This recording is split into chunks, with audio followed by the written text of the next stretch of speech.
ये question CBSE 2018 में आया है. The statement of the problem says you are given three circuit elements X, Y and Z. When the element X is connected across an AC source of given voltage, the current and the voltage are in the same phase. Current and voltage in the same phase होता है किसमें? In the case of resistance. So current and voltage in the resistance are in the same phase.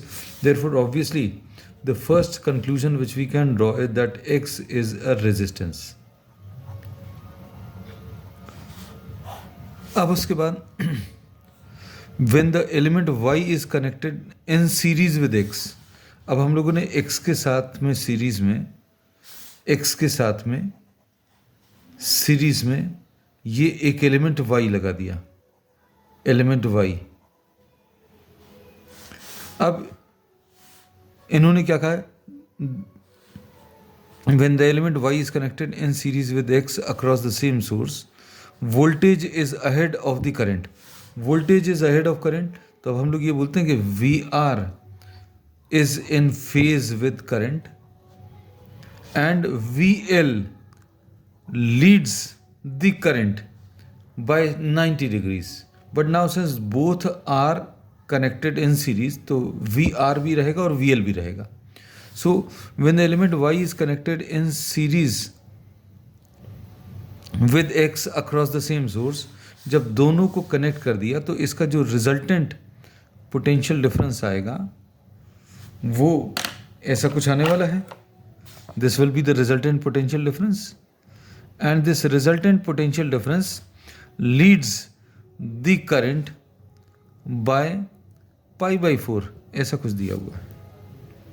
So now we say that since potential is leading the current by π/4, therefore Y, the element Y is an inductance. ये एक inductance है. और अभी हम लोग इसका भी use कर सकते हैं क्या? tan of π/4, the angle between the potential difference and the current. Potential difference is leading the current by 90 degrees.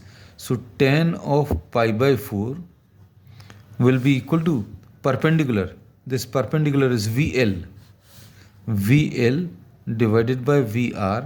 इसको अभी हम लोग I into XL upon I into R लिख सकते हैं. I और I कैंसिल होगा तो XL upon R will be equal to tan π/4 and tan π/4 is 1. tan π/4 की वैल्यू 1 है तो XL will be equal to R.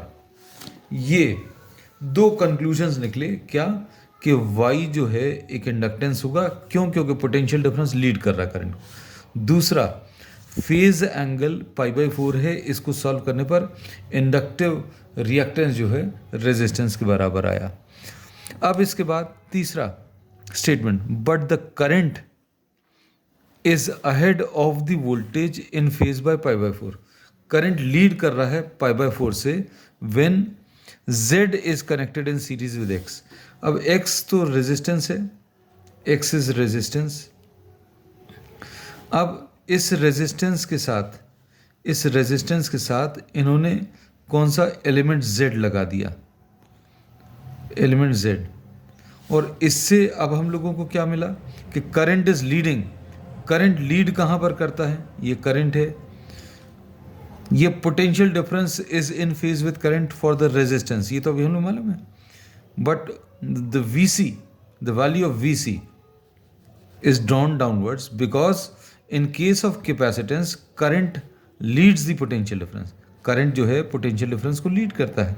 अब इसका जो इक्विवेलेंट पोटेंशियल डिफरेंस है वो कैसे निकलेगा? आप इसका पैरेललोग्राम कंप्लीट करेंगे और this will give you what? The equivalent potential difference.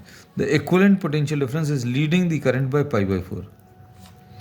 अब इसमें करंट लीड कर रहा है पोटेंशियल डिफरेंस को. मतलब ये जो Z एलिमेंट है, Z is definitely a capacitance. अब इसमें रिलेशनशिप क्या आ जाएगा? tan of π/4 will be equal to perpendicular VC, perpendicular divided by base, VC divided by VR. VC क्या हो जाएगा? I इंटू XC और ये आ जाएगा I इंटू R. इसमें आई और आई कैंसिल होगा, तो XC will be equal to R।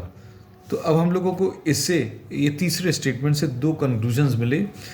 Current is ahead of potential difference by π/4। Current lead कर रहा है, मतलब Z इज अ कैपेसिटेंस, और फेज एंगल दिया है V और I के बीच में। तो इससे अभी हम लोगों को जो रिलेशन मिला XC is equal to R। अब उसके बाद अगला स्टेटमेंट, आइडेंटिफाई दिस, ये तो हो गया है। When all the three elements are connected in series across the same source. अब तीनों को अभी हम लोगों ने सीरीज में कनेक्ट कर लिया, तो Z आ जाएगा।